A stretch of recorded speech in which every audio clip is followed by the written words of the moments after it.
ఓం మహాగణాధిపతయే నమః. ఓం గురుభ్యో నమః. ఓం శ్రీమాత్రే నమః.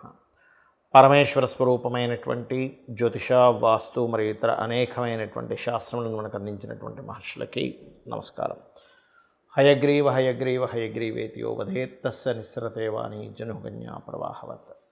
అరుణాం కరుణాతరంగితాక్షీం ధృతపాశాంకుశపుష్పబాణచాపాం అనిమాదిభిరావృతాం మయూకైః అహమిత్యేవ విభావయే భవానీం. శ్రీమాత్రే నమః. ప్రేక్షకులకి ఆ లలితాంబిక అమ్మవారి యొక్క అనుగ్రహం పరిపూర్ణంగా కలగాలన్న స్ఫూర్తి కోరుకుంటూ ఈరోజు ఈ వారం యొక్క గ్రహస్థితి ఏ విధంగా ఉంది అని చెప్పి చూసుకున్నట్లయితే 29వ తేదీ నుంచి 4వ తేదీ వరకు ఉన్నటువంటి గ్రహస్థితిలో వృషభంలో గురువు, కర్కాటకంలో కుజుడు, కన్యారాశిలో కేతువు, వృశ్చికంలో చంద్రుడు బుధుడు ఉండి ఈ యొక్క చంద్రుడు 4 రాశులు తిరుగుతున్నాడు. వారానికంటే కుంభంలోకి చేరుకుంటున్నాడు. ధనస్సులో రవి, అదేవిధంగా కుంభరాశిలో శుక్రశనులు ఉన్నారు. మీనంలో రాహు ఉన్నాడు. ఈ యొక్క గ్రహస్థితిని అనుసరించి ఈ వారం రోజుల పాటు మనకి న్యూ ఇయర్ కూడా రాబోతుంది. కాబట్టి ఎటువంటి ఫలితాలు జరగనున్నాయి, ఏ లగ్నం తెలియని వారు రాశి వారికి ఎటువంటి జాగ్రత్తలు తీసుకోవాలి చెప్తుంది నేనైనప్పటికీ కూడా చెప్పిస్తుంది సాక్షాత్ లలిత అమ్మవారిగా భావిస్తూ ఒక్కొక్క లగ్నం గురించి మనం తెలుసుకుందాం. కర్కాటక లగ్నము, కర్కాటక రాశి. రాశిలో ఉన్నటువంటి కుజుడు ఎప్పుడైతే వక్రించాడో ఇది ప్రధానంగా ఉన్న ప్రదేశం కాకుండా ఇతర ప్రదేశానికి అనుకోకుండా సడన్గా ఉద్యోగరీత్యా కావచ్చు, వ్యాపారరీత్యా కావచ్చు వెళ్ళవలసిన పరిస్థితి వస్తూ ఉంటుంది. అష్టమ శని ఒకటి నడుస్తుంది మీకు. దాంతోపాటు అష్టమ శని దగ్గరికి శుక్రుడు వచ్చాడు. ఈ శుక్రుడు రావడం అనేటువంటిది ఒక రకంగా గతంలో ఏవైతే ప్రయత్నాలు చేస్తున్నారో ఆ ప్రయత్నాలు కొంత ముందుకు కదలడం కానివ్వండి, అందులో ముఖ్యంగా ప్రాపర్టీ రిలేటెడ్ సంబంధించిన విషయాల ముందుకు కదలడం కానివ్వండి ఇస్తాడు. అయితే ఈ ధనాధిపతి ఎవరైతే రవి ఉన్నాడో, ఈ ధనాధిపతి ఎప్పుడైతే 6వ స్థానంలో కూర్చున్నాడో గవర్నమెంట్ నుంచి రావాల్సిన లోన్స్, గవర్నమెంట్ సబ్సిడీస్ కొన్ని ఉంటుంటాయి, రైతులకు అది ఇస్తూ ఉంటుంది. అటువంటి వాటి మూలంగా ఏదైనా లోన్స్ పొందడము ఇటువంటివి బలంగా చూపిస్తున్నాయి. రవి సహజంగానే 6వ స్థానంలో ఉన్నప్పుడు శత్రువుపై జయాన్ని, కాంపిటేటర్ విషయాల్లో రాణించడము, ఏదైనా గవర్నమెంట్ సంబంధించిన ఏమైనా కొన్ని ఉంటాయి ఆక్షన్స్, అట్లాంటి వాటిలో గెలుపు అనేటువంటిది ఇస్తుంది. కాకపోతే మీరు ఏదైనా మీకు దగ్గరలో ఉండేటువంటి అంటే మీ అన్నదమ్ముల వరుస వాళ్ళతోనే అక్కా చెల్లెల వరుస వాళ్ళతో మాట్లాడేటప్పుడు, ఏదైనా బిజినెస్ అగ్రిమెంట్స్ చేసేటప్పుడు చాలా జాగ్రత్తగా ఉండండి. గృహయోగము, వాహన యోగం ఈ వారం ఎక్కువగా చూపిస్తుంది. కాకపోతే పంచమ స్థానంలో చంద్రుడు నీచబడి ఉన్నాడు కాబట్టి వారం మొదట్లో అంటే 29, 30 తేదీలు పర్టికులర్గా నిర్ణయం తీసుకునేటప్పుడు చాలా జాగ్రత్తగా తీసుకోండి. ఇక్కడ రాంగ్ డెసిషన్ తీసుకునేటువంటి ఛాన్సెస్ ఎక్కువగా ఉంటుంది. అదేవిధంగా సప్తమ స్థానాధిపతి అష్టమ స్థానంలో ఉన్నందుకు, శుక్రుడితో కలిసి ఉన్నందుకు కాస్త వివాహ సంబంధించిన విషయాలు స్లో డౌన్ అవుతూ ఉంటాయి.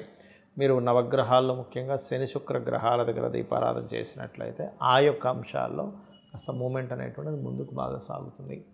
అదేవిధంగా పితృదోషాలు, పితృ సంబంధించినటువంటి కార్యక్రమాల్లో ఎక్కువగా పాల్గొంటూ ఉండండి. భాగ్యస్థానంలో రాహు ఉన్నప్పుడు ఇది ఒక అదృష్టంగా భావిస్తూ పితృకర్మలు చేయడము, స్వయం పాకం ఇవ్వడము, గయా, కాశీ లాంటి ప్రదేశాలకు వెళ్ళి అక్కడ ఏదైనా పితృకర్మలు చేయించడం అనేటువంటిది మీకు పూర్వజన్మల్లో ఎప్పటి నుంచో ఉన్నటువంటి దోషాలు కొన్ని తొలగిపోవడం కూడా జరుగుతుంది. ఇక మీరు చేయవలసినటువంటి దేవతారాధన ముఖ్యంగా చంద్ర బుధ గ్రహాల దగ్గర దీపారాధన చేస్తూ సుబ్రహ్మణ్యేశ్వర స్వామి యొక్క ఆరాధన చేయండి. అన్ని విధాలా బాగుంటుంది. కొత్త సంవత్సరంలోకి అడుగు పెట్టబోతున్నాం కాబట్టి ఈ వారంతో జాతకం తెలిసిన వారు కావచ్చు, తెలియని వారు కావచ్చు, ముఖ్యంగా తీసుకోవాల్సినటువంటి జాగ్రత్తలు ఏమిటి గుర్తుపెట్టుకోండి. ఇక్కడ ఈ సంవత్సరంతో ప్రధానంగా అంటే మనకి ఉగాది కొత్త సంవత్సరం, కానీ జనవరి నుంచి డిసెంబర్ క్యాలెండర్ కూడా మనకు మారుతుంది కాబట్టి చెప్పుకుంటూ ఉంటాం. ఇక్కడ ప్రధానంగా మనం తీసుకోవాల్సింది ఈ సంవత్సరంలో మార్చి 29వ తేదీ నుంచి శని మారుతున్నాడు. ఈ శని ఇక్కడికి వెళ్ళిపోతాడు మార్చి 29వ తేదీ నుంచి. గురువు మే 15వ తేదీ నుంచి మారుతాడు. కేతువు, రాహు ఇద్దరు కూడా మే 30వ తేదీ నుంచి కేతువు ఇక్కడికి, రాహు ఇక్కడికి వెళ్తున్నాడు. అయితే ఇందులో ప్రధానంగా మనకి మేజర్ ప్లానెట్స్ ఎప్పుడైతే మారతాయో గుర్తుపెట్టుకోండి. ఇప్పుడు నేను చెప్పిన డేట్స్ని బాగా గుర్తుపెట్టుకోండి. ఈ మే 30 రాహుకేతులు మారుతున్నారని చెప్పుకున్నాం కదా. మే 30కి జూన్ నుంచి ఇంక రాహుకేతులు ఇక్కడికి వచ్చేస్తారు. కాబట్టి ఎప్పుడు కూడా ఒక గ్రహం మారేటప్పుడు, గోచారంలో గ్రహాలు మారేటప్పుడు రాహువు కేతు ఒకటేసారి మారుతారు ఎప్పుడు, ఎందుకంటే ఆ రెండు నోట్స్ కాబట్టి. మీ జన్మజాతకంలో మీకు గనక రాహు దశ కానీ కేతు దశ కానీ నడుస్తున్నట్లయితే ఖచ్చితంగా రాహుగ్రహం దగ్గర కేతుగ్రహం దగ్గరికి వెళ్ళి దీపారాధన చేయండి. మరి రాహుదశ కానీ కేతు దశ కానీ నడవకపోతే చేయాలా వద్దా అంటే చేయాలి. ఎందుకంటే కాలం మారుతున్నప్పుడు మనం ఎలా అయితే కొన్ని జాగ్రత్తలు తీసుకుంటామో, same as it is Rahu కాలానికి కారకుడు, కేతువు మోక్షానికి కారకుడు. కాబట్టి మీకు ఆ మహాదశ నడుస్తున్నా నడవకపోయినా కూడా ఈ జాగ్రత్తలు ఖచ్చితంగా తీసుకుంటూ గణపతి ఆలయము మరియు దుర్గాదేవి ఆలయాన్ని సందర్శించండి. రాహుకేతులు మారే రోజు లేదా ముందు నుంచి ఒక వారం రోజుల ముందు నుంచి వెళ్ళినా సరే ఆ గ్రహాలు మీకు ఇచ్చేటువంటి ఫలితాలు కంప్లీట్గా పాజిటివ్ ఫలితాలు ఇస్తాయి. ఎలాంటి పాజిటివ్ ఫలితాలు ఇస్తాయి? ఒకవేళ రాహువు దగ్గర కనుక మీరు దీపారాధన, కేతు దగ్గర దీపారాధన చేస్తాయంటే, రాహువు దగ్గర దీపారాధన చేసి దుర్గా ఆలయానికి వెళ్ళడం ద్వారా విదేశీ సంబంధించినటువంటివి ఏవైతే మీరు ప్రయత్నాలు చేస్తుంటారో, అంటే విదేశాలకు వెళ్ళి ఉద్యోగం చేయడము, లేదా విదేశాల్లో స్థిరపడాలని చేసేటువంటి ప్రయత్నము, లేదా సాఫ్ట్వేర్ రంగాల్లో స్థిరపడాలని చేసే ప్రయత్నం, ఇవన్నీ కూడా కలిసి వస్తాయి.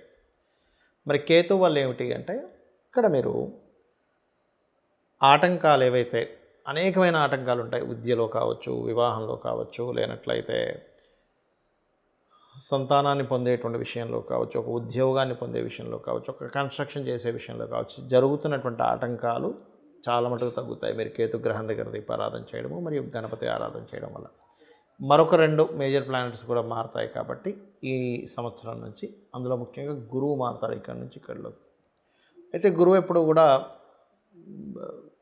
బుధుడి యొక్క రాశుల్లోకి వెళ్ళినప్పుడు సర్వసాధారణంగా ఓవరాల్గా మనకి కొత్త సంవత్సరం రాబోయే విశ్వవసునామ సంవత్సరం ఎప్పుడైతే మార్చి 29వ తేదీ నుంచి వస్తుందో, అది పర్టికులర్గా ఇచ్చే రిజల్ట్ ఏమిటి అంటే, అక్కడ మాత్రం 100%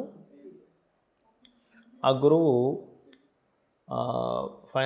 బిజినెస్ రిలేటెడ్, అందులో ముఖ్యంగా ఇక్కడి నుంచి ఇది మారినప్పుడు కూడా మీరు గురుగ్రహం దగ్గర దీపారాధన చేయడము, దత్తాత్రేయ పారాయణ చేయడం అనేటువంటిది మంచి చక్కటి ఫలితాలు ఇస్తుంది. అయితే ఎవరికైనా కానీ బిజినెస్ రంగాల్లో ఉండేటువంటి వారు ముఖ్యంగా వాళ్ళకి బుధ మహర్దశలు కానీ గురు మహర్దశలు కానీ నడుస్తుంటే గనక వారికి బిజినెస్ డీల్స్ రిలేటెడ్ సంబంధంగా చాలా బాగుంటుంది. ఇక కర్మకారకుడు శని ఇక్కడి నుంచి ఇక్కడ మారేటప్పుడు కొన్ని రాసులకి ఏలినాటి శని అయిపోతుంది, కొన్ని రాసులకి ఏలినాటి శని ప్రారంభమవుతుంది, కొన్నిటికి అర్ధాష్టమ శని అయిపోతుంది, అర్ధాష్టమ శని ప్రారంభమవుతుంది. ఎవరెవరికి అంటే, అష్టమ శని కర్కాటకం వారికి అయిపోతుంది, సింహం వారికి స్టార్ట్ అవుతుంది. వృశ్చికం వారికి అర్ధాష్టమ శని అయిపోతుంది, ధనస్సు వారికి ప్రారంభం అవుతుంది. ఈ యొక్క మకరం వారికి ఏలినాటి శని అయిపోతుంది ఆల్మోస్ట్. అదేవిధంగా ఈ యొక్క మేషం వారికి ప్రారంభం అవుతుంది. ఈ యొక్క కుంభరాశి వారికి ఇంకొక 5 సంవత్సరాల 9 నెలలు ఉంటుంది, 5 సంవత్సరాలు 3 నెలలు ఉంటుంది ఆల్మోస్ట్. ఈ మీనం వారికి అంటే దాదాపుగా ఇక్కడ కుంభం వారికి 2 సంవత్సరాల 9 నెలలు ఉంటుంది, మీనం వారికి 5 సంవత్సరాల 3 నెలలు ఉంటుంది. అయితే ఎప్పుడైనా ఒకటే గుర్తుపెట్టుకోండి, ఏలినాటి శని గ్రహం మారుతున్నా లేకపోతే ఏ గ్రహాలు మారుతున్నా మీ personal chart is most important.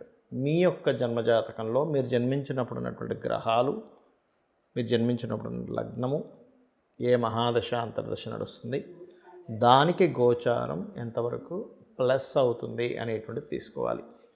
దాన్ని కనుక చూసుకున్నట్లయితే పర్టికులర్గా ఇక్కడ మీకు ఈ యొక్క గ్రహాలు ఏవైతే ఉన్నాయో ఇచ్చేటువంటి రిజల్ట్స్ ముఖ్యంగా మీ లగ్నం నుంచి ఏ గ్రహం ఎక్కడుంది, ధనాన్ని సంపాదించాలి, ధనాన్ని ఇచ్చే గ్రహం ఎలా ఉంది, గృహం కట్టుకోవాలి అది ఎంత బలంగా ఉంది, వివాహం అవ్వాలి అది ఎంత బలహీనంగా ఉంది లేదా బలంగా ఉంది, ఎప్పుడవుతుంది, అదేవిధంగా ఒక ఉద్యోగంలో వెళ్ళాలి లేకపోతే ఒక విదేశాలకు వెళ్ళాలి, ఇవన్నీ కూడా మీ పర్సనల్ చార్ట్లో ఉండేటువంటి గ్రహాల యొక్క బలాబలాలను బట్టే ఉంటుంది. గోచారం అనేటువంటిది కొంతవరకు పనిచేస్తుంది, గుర్తుపెట్టుకోండి. ఇక మీరు ముఖ్యంగా శని ప్రభావం ఎక్కువగా ఉంది అని అనుకునేటువంటి వారు ఓం అనాకలిత సాదృశ్య చుబుక శ్రీ విరాజితాయ నమః చేసుకోండి. రాహు ప్రభావం ఎక్కువగా ఉందనుకునేవారు ఓం దుర్గాయ నమః అనుకోండి. కేతు ప్రభావం ఎక్కువగా ఉంది, ఆటంకాలు కలుగుతుంది అనుకునేవారు ఓం గం గణాధిపతయ నమః చేసుకోండి.